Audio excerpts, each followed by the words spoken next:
FDIC. Joel Samy is with us, host of America's Roundtable radio program on stations across America and here at home. Joel, good morning. How are you, sir? Yesterday, more bad news on this hospital. What's the latest? When we heard it was about 500. It's probably more now. Yes, Paul, a good morning to you and a good morning to your listeners and viewers in Mississippi and in the region. Indeed, it was a very tragic evening in the Gaza Strip. In fact, reports now communicate that it was a misfired rocket from the Palestinian Islamic Jihad that actually was sent out from a cemetery next to the hospital or right close to it that hit the hospital. Now, reports earlier had stated there were some 500 casualties, but according to reports from experts that really focus on some of these tragedies, specifically that affect hospitals and medical centers, they have stated that it's probably no more than 200.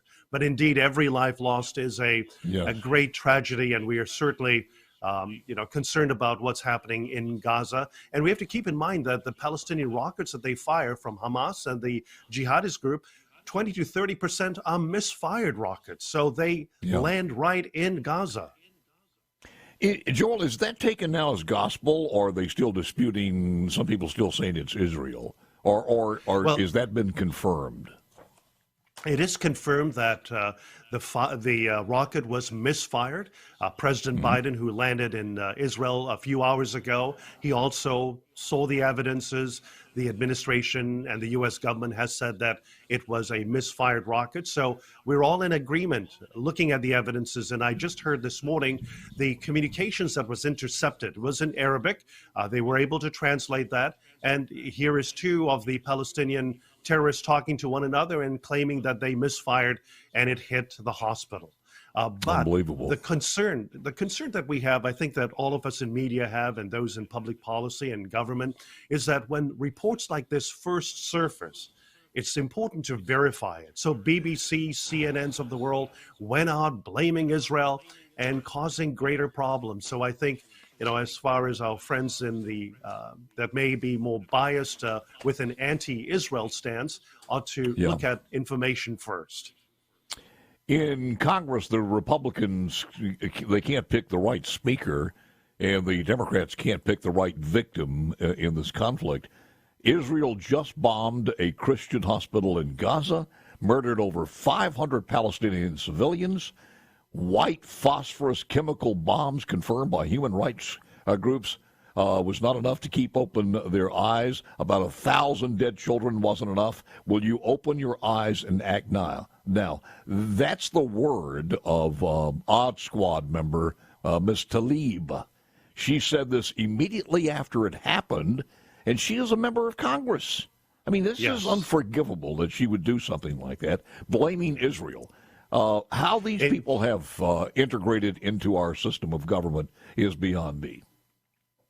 Indeed, Paul, it is very disturbing when you have a member of Congress and others as well, part of the squad, actually becoming the spokespeople of Hamas and the Palestinian jihadist terrorist group, and communicating as if they're relaying a press release directly issued by the Hamas terrorist group. And it is unfortunate that we have elected officials, and we hope that the constituents realize who they are putting in these seats in Congress. It is shameful, and we truly hope that there was some kind of a response by members of Congress to address this issue, because it's really falsified information. It's communicating what the Hamas terrorist group is doing and not communicating truth. Well, that's another one of the problems, Jules, because in a way they're becoming the spokespeople for the Democrat Party. And somewhere down the line, they've got to figure this out, how to shut these people up, or how to change this, because it's almost like that's the stance now of the Democrat Party, that we're not sure who we're going to side with on this one.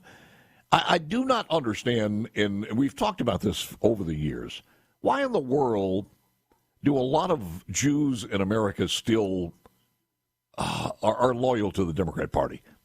I don't understand that.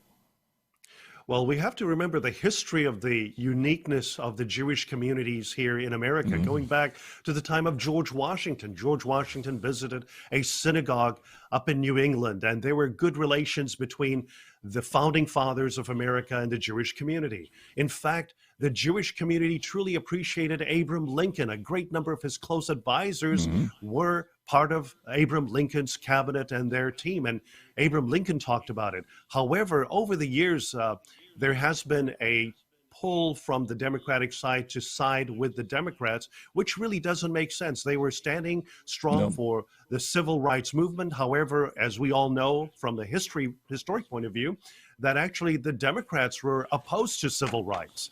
And so, that's a question that certainly needs to be put forward. But America's conservatives have stood strong with Israel day in and day out.